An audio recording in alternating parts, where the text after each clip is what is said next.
Okay, sorry, my last video ran too long, but I'm almost done. So in the last category, so reflecting on Standard 2, which is talking about instructional capacity. So Standard 2 states an educational leader promotes the academic success and personal well-being of every student by enhancing instructional capacity. So to answer the question, how did you, as the educational leader, promote the academic success of every student by enhancing instructional capacity? I would say in this case study, a huge part of this is, as a principal, being involved in classrooms. So like I mentioned at the end of my last video, for Mrs. Wilson and for me as a future building principal or building administrator, I think it is so important to be as actively involved in classrooms as possible. So make yourself present. I know that there's a lot of other administrative responsibilities other than just observations and being in the classroom, but I think that's how you get to know your staff and students the best. So conducting formal and informal observations as frequently as possible, and then being able to provide that timely and constructive feedback for teachers is so crucial. So really getting to know your staff, creating a clear vision for the school and making this very apparent.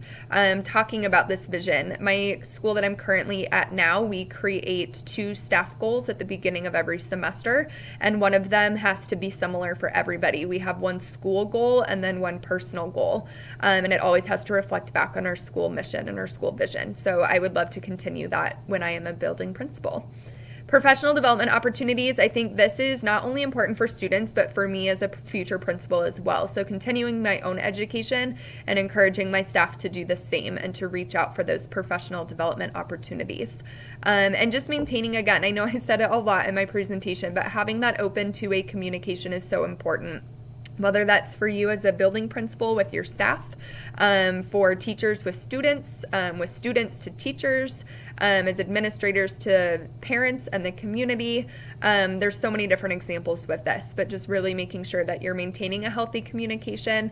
And again, a lot of that comes with building that foundation and building relationships. So the second piece of Standard 2, as far as promoting the personal well-being of every student, again, going back to creating a safe, inclusive school culture. I think this is something that with new administrators and a new principal, like in this case study, it takes time to create this. But I think as that administrator, it's important to set those boundaries and make it very obvious that you care personally about each individual staff member and each student. So really prioritizing social and emotional growth for both yourself as the principal, so taking care of yourself because it's a really difficult job, but also prioritizing it for students and staff, knowing that not everybody's perfect, that people have personal struggles and personal things going on in their life, and same with students, so we should have those same expectations from each other. I mentioned professional development. Again, I think it's similar for personal well-being. There's so many different opportunities.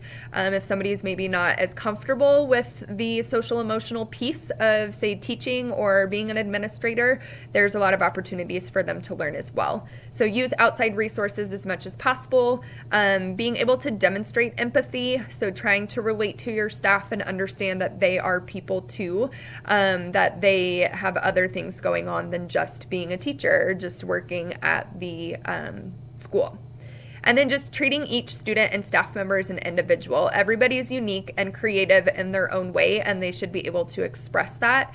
And as a principal, being able to embrace that and allow them to grow and know that this is a profession that you're constantly learning, you're constantly growing, and making sure that everyone is aware of that and each person feels valued and respected in the school.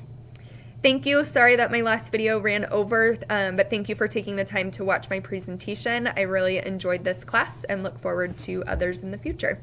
Thank you.